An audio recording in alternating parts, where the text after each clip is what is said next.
Hi, ಎಲ್ಲರಿಗೂ ನಮಸ್ಕಾರ. Welcome back to age vlogs. ಎಲ್ಲರೂ ಹೇಗಿದ್ದೀರಾ? ಐ ಹೋಪ್ ಎಲ್ಲರೂ ಚೆನ್ನಾಗಿದ್ದೀರಾ ಅಂತ ಭಾವಿಸ್ತಾ ನಾನು ಕೂಡ ತುಂಬಾ ಚೆನ್ನಾಗಿದ್ದೀನಿ. ಎಸ್ಟರ್ಡೇ ಒಂದು ವ್ಲಾಗ್ ಹಾಕಿದೆ, ಮನೆ ದೇವ್ರದ್ದು ಕಾರ್ಯದ ಪೂಜೆಯ ವ್ಲಾಗು ಅಂತ. ಇದು ಪಾರ್ಟ್ 2 ಅಂತಲೇ ಹೇಳ್ಬೋದು. ನೆಕ್ಸ್ಟು ಕಂಟಿನ್ಯೂ ಮಾಡಿಕೊಂಡಿರೋಂಥ ವ್ಲಾಗು ತುಂಬ ಲಾಂಗ್ ಆಗುತ್ತೆ ಅಂದ್ಕೊಂಡು ಮತ್ತು ನಾನು ಪಾರ್ಟ್ 2 ಆಗಿ ಮಾಡಿರುವಂಥದ್ದು. ಸೊ ಇದು ಎಸ್ಟರ್ಡೇ ಹಾಕಿದ್ದು ಸ್ವೀಟ್ಗೆ ಏನೇನು ತಯಾರಿ ಮಾಡ್ಕೊಂಡಿದ್ವಿ, ಯಾವ ರೀತಿಯಾಗಿ ಪೂಜೆ ಮಾಡಿದ್ವಿ ಅಂತ ಆ ವಿಡಿಯೋಸ್ನ ಅಪ್ಲೋಡ್ ಮಾಡಿದ್ದು. ಇದು ನೆಕ್ಸ್ಟು ಖಾರದ ದಿನ, ಅಂದರೆ ನಾನ್ ವೆಜ್ ಮಾಡಿರೋವಂಥದ್ದು. ಸೊ ನಾವು ಕೂಡ ಅಲ್ಲಿ ತುಂಬ ಸೊಳ್ಳೆ ಇತ್ತು ಅಂತೇಳಿ ಮನೆಗೆ ಬಂದು ಮಲ್ಕೊಂಡಿದ್ದು. ನಮ್ಮ ಹಸ್ಬೆಂಡ್ ಆಗಿರ್ಬೋದು, ನಮ್ಮ ಇದನ್ನ ಆಗಿರ್ಬೋದು ಅಲ್ಲೇ ರೆಸ್ಟ್ ಮಾಡಿದರು. ಅದಾದಮೇಲೆ ನಾವು ಮಾರ್ನಿಂಗೇ ಎದ್ದು ನಮ್ಮ ಮಾವರು ಫಸ್ಟು ಫ್ರೆಶ್ ಆಫ್ ಆಗಿಬಿಟ್ಟು ಫಸ್ಟ್ ಮಾಡೋದೇ ಹಸುನೆಲ್ಲ ಕ್ಲೀನ್ ಮಾಡಿ ಹುಲ್ಲೆಲ್ಲ ಹಾಕ್ಬಿಟ್ಟು ಹಾಲು ಕರಿತಾ ಇರೋವಂಥದ್ದು. ಈಗ ನೋಡ್ತಾ ಇದ್ದು, ನಾನು ಎಸ್ಟರ್ಡೇ ಹೇಳಿದ್ದೆ ನಾನು ನಿಮಗೆ, ನಮ್ಮ ಮನೆಗೆ ಒಂದು ಪುಟ್ಟ ನಾಯಿ ಮರಿ ಬಂದಿದೆ. ನಮ್ಮ ಅತ್ತೆಯವರು ಒಂದು ಬ್ರೆಡ್ ಬಿಸ್ಕೆಟ್ ಹಾಕಿದ್ದಕ್ಕೆ ಬಂದಿಲ್ಲೇ ಇದೆ ಅಂತಂದು. ಸೊ ಅದನ್ನು ಕೂಡ ಅಲ್ಲಿ ಮಾತಾಡಿಸ್ತಾ ಇದ್ದಾರೆ. ನಮ್ಮ ಮನೆಗೆ ಬಂದಂಥ ಗೆಸ್ಟ್ ಪುಟಾಣಿ ಇವಳು, ನಮ್ಮ ಅಣ್ಣನ ಮಗ. ಸೊ ಇದೆಲ್ಲ ಆದಮೇಲೆ ಮನೆಗೆ ಏನಿರುತ್ತೆ ಎಲ್ಲ ಕೆಲಸ ಮುಗಿಸ್ಕೊಂಡು ಸ್ನಾನ ಮಾಡಿಕೊಂಡು ಬಂದು ಇಲ್ಲಿ ಏನೇನಿರುತ್ತೆ ಎಲ್ಲನೂ ಕೆಲಸ ಮಾಡ್ಕೊಂಡ್ವಿ. ನಿನ್ನೆ ಏನೇನಿರುತ್ತೆ ಇದನ್ನು ಸೇಮ್ ಕಸ ಗುಡಿಸು, ನೆಲ ಒರೆಸು ಎಲ್ಲ ಕ್ಲೀನ್ ಮಾಡಿ ಇಟ್ಕೊ ಅಂತಂದು ನೈಟ್ ಎಲ್ಲ ಸ್ವಲ್ಪ ಕ್ಲೀನ್ ಮಾಡಿ ಇಟ್ಕೊಂಡಿದ್ದಕ್ಕೆ ನಮ್ಮ ಹತ್ರ ಪಾತ್ರೆ ಎಲ್ಲ ತೊಳೆದು ವಾಶ್ ಮಾಡಿಟ್ಟು ಏನೇನು ಇರುತ್ತೆ ಎಲ್ಲ ಕ್ಲೀನ್ ಮಾಡೋಷ್ಟಿಗೆ ಟೈಮ್ ಆಗೋಗ್ಬಿಟ್ಟಿತ್ತು. ಮತ್ತು ಮಾರ್ನಿಂಗ್ ಮತ್ತೆ ಎಲ್ಲ ಮಾಡೋಕ್ಕೆ ತುಂಬ ಇದು ಅನಿಸುತ್ತೆ, ಎಲ್ಲ ಕ್ಲೀನ್ ಇದ್ದಾಗ ಚೆನ್ನಾಗಿ ಅನಿಸುತ್ತೆ ಮಾಡೋಕ್ಕೆ ಅಂದ್ಕೊಂಡು ನೈಟೇ ಎಲ್ಲ ಮಾಡಿದ್ವಿ. ಹಾಗಾಗಿ ಮಾರ್ನಿಂಗ್ ಬಂದ ತಕ್ಷಣ ಟೀ ಒಂದು ಮಾಡಿಕೊಂಡು ಅದಾದಮೇಲೆ ಬೇರೆ ಕೆಲಸ ಎಲ್ಲ ಸ್ಟಾರ್ಟ್ ಮಾಡ್ಕೊಂಡ್ವಿ. ನಾನು ಕೂಡ ಎಲ್ಲ ಈರುಳ್ಳಿ ಎಲ್ಲ ಹೆಚ್ಕೊಂಡು ನಮ್ಮ ಅತ್ತೆನೂ ಹೆಲ್ಪ್ ಮಾಡಿದರು.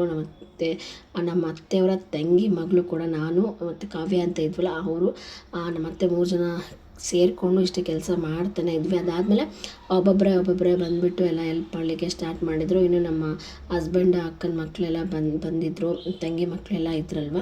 ಸೊ ಎಲ್ಲರೂ ಒಂದು ಸಣ್ಣ ಪುಟ್ಟ ಹೆಲ್ಪೆಲ್ಲ ಮಾಡ್ತಾಯಿದ್ರು. ನಾನು ಕೂಡ ಫಸ್ಟಿಗೆ ನಾನ್ ವೆಜ್ ಮಾಡಬೇಕಪ್ಪ ಅಂತಂದರೆ ಎಲ್ಲನೂ ಫ್ರೈ ಮಾಡಿಕೊಂಡ್ರೆ ಟೇಸ್ಟ್ ಜಾಸ್ತಿ ಚೆನ್ನಾಗಿರುತ್ತೆ ಅಂದ್ಕೊಂಡು ಎಲ್ಲನೂ ನಾನು ರೆಡಿ ಮಾಡ್ತಾಯಿದ್ದೆ. ನಮ್ಮ ಅತ್ತೆಯವರೆಲ್ಲರೂ ಸಹ ಅವ್ರೇನೇನು ಮಾಡ್ತಾರೆ ಅದನ್ನು ಕೂಡ ಒಂದು ಸ್ವಲ್ಪ ರ್ಯಾಂಡಮಾಗಿ ಎಲ್ಲ ವಿಡಿಯೋ ಮಾಡಿಕೊಂಡೆ. ಯಾಕಂದ್ರೆ ಪರ್ಟಿಕ್ಯುಲರಾಗಿ ಹಿಂಗೆ ಕಂಟಿನ್ಯೂ ಅಂತೂ ಮಾಡ್ಕೊಳ್ಳಿಕ್ಕೆ ಆಗ್ತಾಯಿರಲಿಲ್ಲ. ಯಾಕಂದರೆ ಜನ ಟೈಮ್ ಆಗ್ತಾ ಜನರು ತುಂಬ ಜಾಸ್ತಿ ಬರ್ತಾಯಿದ್ರು. ಅದಕ್ಕೆ ಒಂದು ಕಡೆ ನಿಲ್ಲಿಸ್ಬಿಟ್ಟಿದ್ದಾನೆ ಸ್ಟಿಲ್ಲಾಗಿ ವಿಡಿಯೋಸ್ನ, ಯಾವ ರೀತಿಯಾಗಿರುತ್ತೆ ಏನು ಅಂತಂದು ಒಂದು ನೆನಪಿರುತ್ತೆ ಅಂತ ಅಂದ್ಕೊಂಡು. ಮತ್ತೇನು ನಾನ್ ವೆಜ್ ಅಂದರೆ ಆಲ್ಮೋಸ್ಟ್ ಎಲ್ಲರಿಗೂ ಯಾವ ರೀತಿಯಾಗಿ ಬರುತ್ತೆ ಅಂತಂದು ಗೊತ್ತೇ ಇರುತ್ತೆ, ಅದನ್ನೇನು ತೋರಿಸೋವಂಥದ್ದು ನೀಡಿಲ್ಲ. ಇನ್ನು ನಾವೇನಾದರೂ ಮನೇಲಿ ಏನಾದರೂ ಮಾಡ್ತೀವಿ ಅಂತ ಅಂದಾಗ ಸ್ಟೆಪ್ ಬೈ ಸ್ಟೆಪ್ ತೋರಿಸ್ಬೋದು. ಆದರೆ ಇಲ್ಲಿ ಒಂದಿನ ಮಾಡ್ತಾಯಿದ್ದೀವಿ ಅಂತ ತಕ್ಷಣ ಮತ್ತು ಇನ್ನೊಂದು ಕೆಲಸ ಹೇಳ್ತಾ ಇರ್ತಾರೆ ಅಥವಾ ಇನ್ನೇನೋ ಮಾಡಬೇಕಾಗ್ತಿರುತ್ತೆ. ಹಾಗಾಗಿ ಅದನ್ನೇನು ಮಾಡೋ ಅಂಥದ್ದು ನೆಸೆಸಿಟಿ ಇರಲಿಲ್ಲ ಅಂತ ಅನ್ನಿಸ್ತು ನನಗೆ. ಅದಕ್ಕೋಸ್ಕರ ಮಾಡಲಿಲ್ಲ. ಇನ್ನೊಂದು ದೇವ್ರ ಕಾರ್ಯ ಆಗಿರ್ಬೋದು, ಏನಾದರೂ ಪೂಜೆ ಫಂಕ್ಷನ್ಸ್ಗಳು ಮಾಡ್ತಾ ಇದ್ದಾಗ ಯಾವ ರೀತಿಯಾಗಿ ಎಲ್ಲರೂ ಸೇರ್ಕೊಂಡು ಮಾಡ್ತೀವಿ ಅನ್ನೋದ್ರ ಬಗ್ಗೆ ಒಂದಿಷ್ಟು ತೋರಿಸಿರೋವಂಥದ್ದು ಈಗ ನೋಡ್ತಾ ಇರ್ಬೋದು. ಏನೋ ಒಂದು ವೀಡಿಯೋಸ್ ಮಾಡಿಟ್ಕೊಂಡ್ರೆ ಈ ಥರ ಎಲ್ಲ ನಾವು ಮಾಡಿದ್ವಾ ಅಂತಂದು ಒಂದು ಸ್ವಲ್ಪ ದಿನಗಳಾದಮೇಲೆ ನೋಡ್ತೀವಿ. ಆ ಒಂದು ಕಾರಣಕ್ಕೋಸ್ಕರ ಇನ್ನು ನಮ್ಮ ಅತ್ತೆ ಅಂತೂ ಫುಲ್ ಕೊಬ್ಬರಿ ಎಲ್ಲ ತುರಿಯೋದಲ್ಲಿ ಬ್ಯುಸಿ ಆಗಿಬಿಟ್ಟಿದ್ರು. ಅವರೇ ತುಂಬಾ ಹೆಲ್ಪ್ ಮಾಡ್ತಾಯಿದ್ರು ನಮಗೆ. ಅವ್ರಿಗೆ ಎಷ್ಟು ಸಾಧ್ಯನೋ ಅಷ್ಟು. ಇನ್ನು ಅಡುಗೆ ಕೆಲಸ ಅಂದರೆ ಒಗ್ಗರಣೆ ಎಲ್ಲ ಹಾಕ್ಲಿಕ್ಕೆ ನಾನೇ ಮಾಡ್ತಾಯಿದ್ದೆ. ಅಂದರೆ ಎಲ್ಲರೂ ಕೈ ಜೋಡಿಸಿದ್ರು. ನಾವು ಒಬ್ಬಳೇ ಮಾಡಿದ್ದೀನಿ ಅಂತ ಹೇಳಲಿಕ್ಕಾಗಲ್ಲ. ನಾನ್ ವೆಜ್ಜು ಅದರಲ್ಲೂ ಜಾಸ್ತಿ ಮಾಡ್ತಾಯಿದ್ದೀವಿ ಅಂತ ಅಷ್ಟೇ ಎಲ್ಲರೂ ಸಹಾಯನೂ ತುಂಬಾ ಅಗತ್ಯ ಆಗಿರುತ್ತೆ. ಇನ್ನು ನಮ್ಮ ಇದನ್ನವರು ಸಹ ದೇವರಿಗೆ ಪೂಜೆ ಮಾಡ್ತಾಯಿದ್ದಾರೆ. ಇದೇ ದೇವರಿಗೆ ನಾವೀಗ ನಾನ್ ವೆಜ್ ಮಾಡ್ತಾ ಇರೋದು ಭೂತಪ್ಪ ಅಂತಂದು.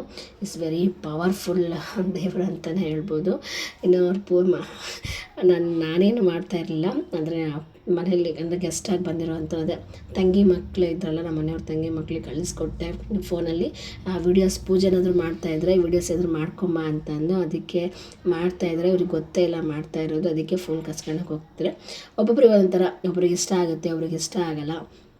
ಎಲ್ಲರೂ ಒಂದೇ ಥರ ಇರಲ್ವಲ್ಲ, ಇದು ಬೆರಳು ಸಮವಾಗಿರಲ್ವಲ್ಲ. ಸೊ ದೇವರು ನನ್ನ ಒಂದು ಮೊಬೈಲಲ್ಲಿ ಒಂದು ಭೂತಪ್ಪ ದೇವ್ರು ಬರ್ತಾ ಇದ್ದಾರೆ ಅಂದರೆ ವಿಡಿಯೋ ನಾನು ಇದನ್ನೆಲ್ಲ ವಿಡಿಯೋ ಮಾಡ್ತಾರೆ ಅಂತ ನಾನು ಅಂದ್ಕೊಂಡೇ ಇರಲಿಲ್ಲ. ಬಟ್ ಪೂಜೆನ ಮಾಡ್ತಾ ಇರೋದನ್ನ ಮಾಡಿದರೆ ತುಂಬಾ ಖುಷಿ ಆಗ್ತಾಯಿದೆ. ನಾನು ಆ್ಯಕ್ಚುಲಿ ಎಡಿಟಿಂಗ್ ಮಾಡುವಾಗ ಇಷ್ಟು ನಾನು ಗಮನಿಸಿರಲಿಲ್ಲ, ಇಷ್ಟು ತನಕ ವಿಡಿಯೋ ಮಾಡಿದ್ದಾರೆ ಅಂತಂದು.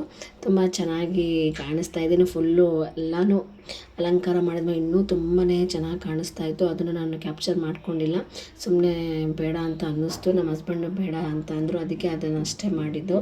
ಇದಾದಮೇಲೆ ನಮ್ಮ ಹಸ್ಬೆಂಡ್ ಅಕ್ಕ ಇವರು, ನಾವು ಅಣ್ಣ ಅಂತಲೇ ಕರಿತೀನಿ, ಅಕ್ಕ ಅಂತಲೂ ಕರಿತೀನಿ. ಅವರು ಸಹ ಹೆಲ್ಪ್ ಮಾಡ್ತಾಯಿದ್ರು. ಅಂದರೆ ಬೇಗ ಪೂಜೆಗೆ ಎಡೆ ಇಡಬೇಕಿತ್ತು, ಅದಕ್ಕೆ ನಾನು ಅನ್ನಕ್ಕೆ ಇಟ್ಟಿದ್ದೆ, ಅದನ್ನು ಬಸಿತಾ ಇದ್ದಾರೆ ನೋಡ್ತಾ ಇರ್ಬೋದು. ನನಗೆ ಅನ್ನ ಬಸಿಯೋದಲ್ಲ, ಕುಕ್ಕರಲ್ಲಾದರೆ ಪಟ್ ಅಂತ ಇಟ್ಬಿಡ್ಬೋದು, ಆದರೆ ಈ ಅನ್ನ ಬಸಿಯೋದೆಲ್ಲ ನನ್ನ ಕೈಯಲ್ಲಿ ಆಗಲ್ಲ. ಅದಕ್ಕೆ ಅಣ್ಣನೇ ಪಾಪ ಹೆಲ್ಪ್ ಮಾಡ್ತಾಯಿದ್ದಾರೆ. ಅದೇ ಹೇಳಿದ್ನಲ್ಲ, ನಾನ್ ವೆಜ್ ಮಾಡ್ತಾಯಿದ್ದೀವಿ ಅಂದ ತಕ್ಷಣ ಪ್ರತಿಯೊಬ್ಬರು ಸಹ ಕೈ ಜೋಡಿಸಿ, ನಮ್ಮ ಹಸ್ಬೆಂಡ್ ಫ್ಯಾಮಿಲಿ ಎಲ್ಲರೂ ಇದ್ದಲ್ವ, ಎಲ್ಲರೂ ಕೈ ಜೋಡಿಸಿ ಎಲ್ಲರೂ ಎಲ್ಲರೂ ಮಾಡಿದ್ರಿಂದನೇ ಎಲ್ಲನೂ ಅಚ್ಚುಕಟ್ಟಾಗಿ ತುಂಬ ಚೆನ್ನಾಗಾಯಿತು ಅಂತಲೇ ಹೇಳ್ಬೋದು. ಈ ನೋಡ್ತಾ ವೀಡಿಯೋಸಲ್ಲಿ ನೋಡಿದ ಮೇಲೆ ಗೊತ್ತಾಗುತ್ತೆ ಯಾವ ರೀತಿಯಾಗಿ ಆಗ್ತಾಯಿತ್ತು ಏನು ಅಂತ. ಇದು ಫಸ್ಟ್ ಫಂಕ್ಷನ್ಸು, ಅದರಲ್ಲೂ ಔಟ್ಸೈಡಲ್ಲಿ ಮಾಡಿದ್ದು. ನಾನು ಇವ್ರ ಜೊತೆಗೆಲ್ಲ ಸೇರ್ಕೊಂಡು ಮಾಡಿದ್ದೆ ಫಸ್ಟ್ ಫಂಕ್ಷನ್ಸ್ ಅಂತ ಹೇಳ್ಬೋದು. ಅದಕ್ಕಿಂತ ಮುಂಚೆ ಮದುವೆ ಅಂತ ಅದೇನು ಗೊತ್ತಿರಲ್ಲ. ಹೊಸ್ದಾಗಿ ನಾನು ಹೊಸ ಫ್ಯಾಮಿಲಿಗೆ ಬಂದಿದ್ದೀನಿ ಅಂದಾಗ ಅಷ್ಟೇನು ಗೊತ್ತಿರಲ್ಲ. ಈಗ ಸ್ವಲ್ಪ ಯಾವ ರೀತಿಯಾಗಿ ಮಾಡಬೇಕು ಏನು ಅಂತಂತೆಲ್ಲನೂ ಗೊತ್ತಾಗ್ತಾ ಹೋಯಿತು. ಎಲ್ಲರೂ ಸಹ ನೋಡ್ತಾ ಇರ್ಬೋದು. ನಮ್ಮ ಅತ್ತೆಯವ್ರ ತಂಗಿ ಒಬ್ಬೊಬ್ಬರೇ ಬರ್ತಾಯಿದ್ರು. ಅವರು ಸಹ ಪಾಪ ಎಲ್ಲರೂ ಬಂದಿದ್ದಾರೆ, ಎಲ್ಲರೂ ಹೆಲ್ಪ್ ಮಾಡಿದ್ದಾರೆ. ಇವರು ಅಂತ ಹೇಳಲಿಕ್ಕೆ ಆಗಲ್ಲ. ಇನ್ನು ನೆಕ್ಸ್ಟ್ ನಾನ್ ವೆಜ್ಜಿಂದೆಲ್ಲ ಅಡುಗೆ ಮುಗೀತು. ನಾನು ಸ್ಪೆಷಲಾಗಿ ಫ್ರೈ ಮಾಡಿದೆ, ಅದು ಸಖತ್ತಾಗಿ ಬಂದಿತ್ತು. ಎಲ್ಲನೂ ಚೆನ್ನಾಗಿ ಬಂದಿದ್ದು, ಅದು ಸ್ವಲ್ಪ ಚೆನ್ನಾಗೇ ಬಂದಿತ್ತು. ನಾನು ಅದನ್ನು ಯಾರಿಗೂ ಹೇಳಲಿಲ್ಲ, ಮಾಡಲಿಕ್ಕೆ ನಾನೇ ಮಾಡಿದ್ದು. ಇದಾದಮೇಲೆ ಆಂಟಿ ಒಬ್ಬರು, ನಮ್ಮ ಅತ್ತೆಯವರ ತಂಗಿ, ಅವರಿಬ್ಬರು ಗ್ರೇಟ್ ಅಂತಲೇ ಹೇಳ್ಬೋದು. ನನಗೆ 1 ಇಲ್ಲ 2 ಲಾಸ್ಟ್ ಅಂದರೆ 3 ಮುದ್ದೆ ಮಾಡೋದೇ ಒಂದು ದೊಡ್ಡ ವಿಚಾರ ಆಗೋಗಿರುತ್ತೆ. ಆದರೆ ಇವರು ಸುಮಾರು ಒಂದು 40-50 ಮುದ್ದೆ ಮಾಡಿದ್ದಾರೆ. ನಿಜವಾಗ್ಲೂ ಅವ್ರಿಗೆ ಹ್ಯಾಟ್ಸ್ ಆಫ್ ಅಂತಲೇ ಹೇಳ್ಬೋದು. ನಿಜವಾಗ್ಲೂ ಅಷ್ಟು ಸಾಧ್ಯ ಇಲ್ಲ. ನಮ್ಮ ಕಡೆ ಆದರೆ ನಮ್ಮ ಅಮ್ಮ ಆಗಿರ್ಬೋದು, ದೊಡ್ಡಮ್ಮ, ನಮ್ಮ ಆಂಟಿಯವರೆಲ್ಲರೂ, ನಮ್ಮ ಕಡೆ ಫ್ಯಾಮಿಲಿಯವರು, ಅದಕ್ಕೆ ಎಲ್ಲ ಹೆಂಗಂದರೆ ರೊಟ್ಟಿ ಎಲ್ಲ ಮಾಡ್ತಾರೆ. ಸುಮಾರು ಒಂದು 50-60 ರೊಟ್ಟಿ ಮಾಡ್ಬೋದು. ಅದಕ್ಕಿಂತ ಜಾಸ್ತಿನೂ ಮಾಡ್ತಾರೆ, ಇಲ್ಲ ಅಂತಲ್ಲ. ಆದರೆ ಈ ಮುದ್ದೆ ತಿರುವದಿದೆ ಅಲ್ವಾ, ಬಡಿಯೋದೇ ಬೇರೆ, ತಿರುವದೇ ಬೇರೆ. ಇವರು ನೋಡ್ತಾ ಇರ್ಬೋದು ಯಾವ ರೀತಿಯಾಗಿ ಮಾಡ್ತಾಯಿದ್ದಾರೆ ಅಂತಂದು. ನಾನಂತರ ಆನ್ ಮಾಡಿಟ್ಟು ಅಲ್ಲಿ ನನಗೆ ಪೂಜೆ ಕೆಲಸ ಇತ್ತು. ನಾವು ಮುದ್ದೆ ಮಾಡ್ತೀವಿ, ನೀವು ಪೂಜೆ ಎಲ್ಲ ಮುಗಿಸ್ಕೊಂಬನ್ನಿ ಅಂತೇಳಿ ನಮ್ಮನ್ನೆಲ್ಲ ಕಳಿಸ್ಕೊಟ್ರು. ನಾವೆಲ್ಲ ಅಲ್ಲಿ ಹೋಗಿ ಪೂಜೆ ಎಲ್ಲ ಮುಗಿಸ್ತಾ ಇದ್ವಿ. ಮತ್ತು ಫೋನ್ ಇಟ್ಕೊಂಡು ಅಲ್ಲಿ ಪೂಜೆ ಮಾಡಿದ್ರೆ ಸುಮ್ಮನೆ ಡಿಸ್ಟರ್ಬೆನ್ಸ್ ಆಗುತ್ತೆ ಅಂತಂದು ನಾನೇನು ಅದನ್ನ ತಗೊಂಡೋಗಿರಲಿಲ್ಲ. ಇಲ್ಲಿ ನೋಡ್ತಾ ಇರ್ಬೋದು, ಈ ಕಡೆ ಎಲ್ಲ ದಾವಣಗೆರೆಯಿಂದ ಈ ಸೈಡೆಲ್ಲ ದಕ್ಷಿಣ ಕರ್ನಾಟಕದೆಲ್ಲ ಫುಲ್ಲು ಮುದ್ದೆನೇ. ಎಷ್ಟು ಮುದ್ದೆ ಮಾಡಿದರು ಅಂದರೆ ನನಗೆ ಅಂದರೂ ಇಷ್ಟು ಮುದ್ದೆನ ಅಂದ್ಕೊಂಬಿಟ್ಟೆ. ನನಗೆ 1 ಮುದ್ದೆ ಮಾಡೋಷ್ಟೇ ಸಾಕಾಗೋಗುತ್ತೆ ಅನ್ನಿಸ್ತು. ಅದಾದಮೇಲೆ ಪೂಜೆ ಎಲ್ಲ ತುಂಬ ಚೆನ್ನಾಗಾಯಿತು. ಸೊ ನಾನ್ ವೆಜ್ ಅಲ್ವಾ, ಸೊ ಎಲ್ಲರಿಗೂ ಫಸ್ಟ್ ಪೂಜೆ ಮಾಡುವಾಗ ಇವ್ರ ಕಡೆ ಈ ರೀತಿಯಾಗಿ ಪದ್ಧತಿ ಇರುತ್ತೆ. ನಾವು ಎಡೆ ಮಾಡಿದ್ಮೇಲೆ ಎಲ್ಲರಿಗೂ ದೇವ್ರಿಗೆ ಕೈ ಮುಗಿದು ಅದನ್ನು ಪ್ರಸಾದ ಎಲ್ಲರಿಗೂ ಹಂಚ್ತೀವಿ.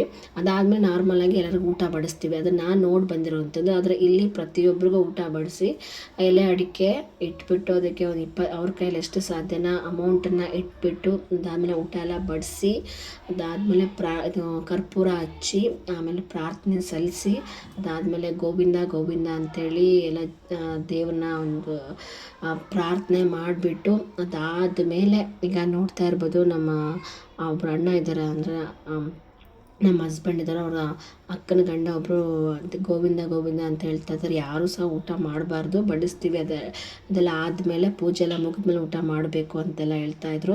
ಈಗ ನೀವೇ ನೋಡ್ತಾ ಇದ್ದೀರ, ನಾನೇನು ಹೇಳೋದೇ ಬೇಡ. ನನಗದು ಫಸ್ಟ್ ಟೈಮ್ ಒಂಥರ ಫಸ್ಟ್ ಅನುಭವ ಅಂತಲೇ ಹೇಳ್ಬೋದು.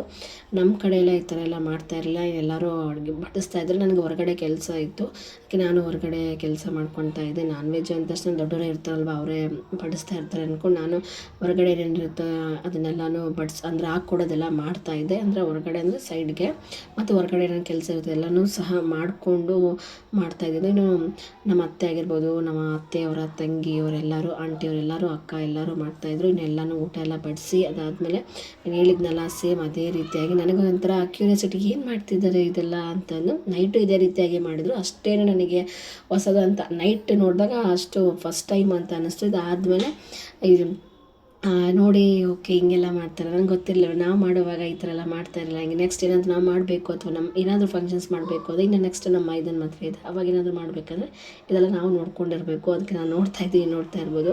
ಇದಾದಮೇಲೆ ನಮ್ಮ ಕಡೆಗೆ ಅಂದರೆ ಆ್ಯಕ್ಚುಲಿ ಅಲ್ಲಿ ಮದುವೆ ಇತ್ತು, ಅದಕ್ಕೋಸ್ಕರ ನಮ್ಮ ಕಡೆ ಯಾರೂ ಬಂದಿರಲಿಲ್ಲ. ನಮ್ಮ ದೊಡ್ಡಪ್ಪ ಒಬ್ಬರು ಬಂದಿದ್ದರು, ಅವರು ಅಷ್ಟೇ ಫುಲ್ಲು ಹಂಗೆ ಏನು ನಡೀತಿದ್ದೆ ಅಂತ ನೋಡ್ತಾ ಇದ್ದಾರೆ. ಓಕೆ ಅಂದ್ಕೊಂಡು ಎಲ್ಲನೂ ತುಂಬಾ ಅಚ್ಚುಕಟ್ಟಾಗಿ ಮಾಡಿದರು ಅಂತಲೇ, ಅಚ್ಚುಕಟ್ಟಾಗಿ ನಾನು ಕೂಡ ಸೇರ್ಕೊಂಡು ಮಾಡಿದ್ವಿ ಅಂತಲೇ ಹೇಳ್ಬೋದು. ಇದು ಒಬ್ಬರಿಂದ ಸಾಧ್ಯ ಇಲ್ಲ, ಎಲ್ಲರೂ ಮನೆಯವರ ಫ್ಯಾಮಿಲಿಯವರು ಎಲ್ಲರೂ ಸೇರಿ ಮಾಡಿದ್ದು.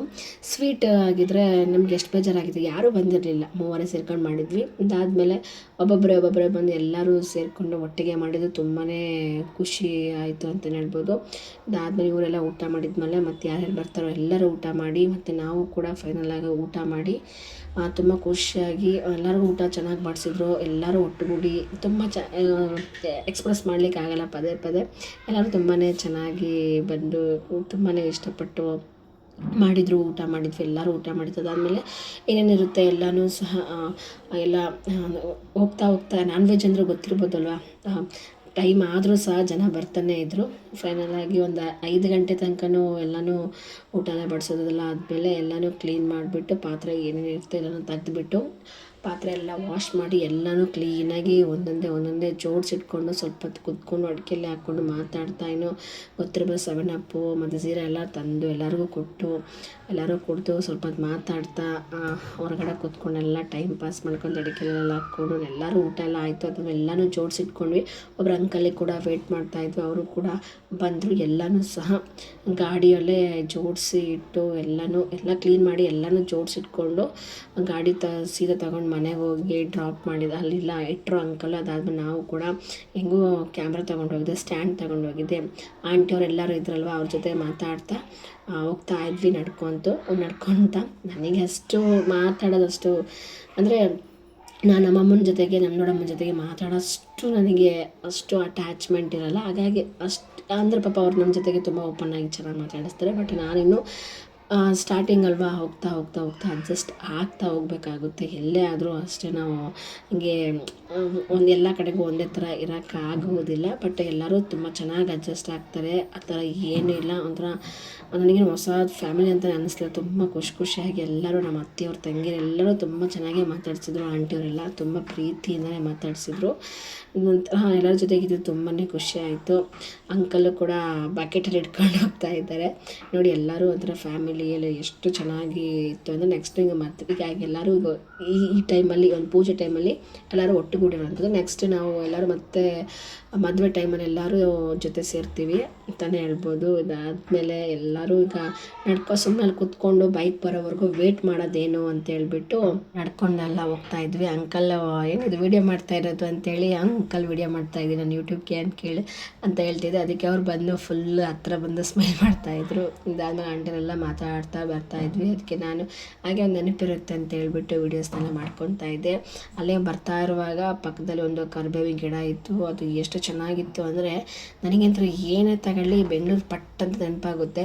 ಏನೋ ಒಂದು ತಗೋಬೇಕು ಅಂದರೆ 10 ರೂಪಾಯಿ 20 ರೂಪಾಯಿ ಅಂತ ಇದ್ದೇ ಇರುತ್ತೆ. ಆದರೆ ಊರ ಕಡೆ ಅದರಲ್ಲೂ ಹಳ್ಳಿ ಕಡೆಗಂತೂ ಏನೂ ದುಡ್ಡು ಕೊಟ್ಟು ಜಾಸ್ತಿ ತೊಗೊಳ್ಳೋ ಅವಶ್ಯಕತೆನೇ ಇರೋಲ್ಲ.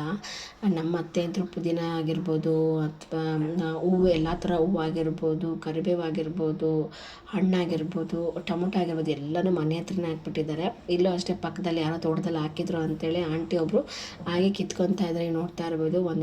ಒಂದಿಷ್ಟು ಕಿತ್ಕೊಂಡು ಎಲ್ಲರಿಗೂ ಒಂದೊಂದಿಷ್ಟು ಕೊಟ್ಟರು. ಅಂದರೆ ಎಲ್ಲರೂ ಅವತ್ತು ಒಬ್ಬೊಬ್ಬರೇ ಊರಿಗೆ ಹೋಗ್ತಾಯಿದ್ರು. ಫಂಕ್ಷನ್ ಮುಗಿಸ್ಕೊಂಡು ನೆಕ್ಸ್ಟ್ ಡೇಗೆ ಒಂದಿಷ್ಟು ಜನ ಹೋದರು, ಅವತ್ತೇ ಒಂದಿಷ್ಟು ಜನ ಹೋದರು. ಯಾರ್ಯಾರು ಹೋಗ್ತಾಯಿದ್ರು ಅವ್ರಿಗೆಲ್ಲರಿಗೂ ಕೊಟ್ಟು ಕಳಿಸ್ಕೊಟ್ರು ಆಂಟಿ.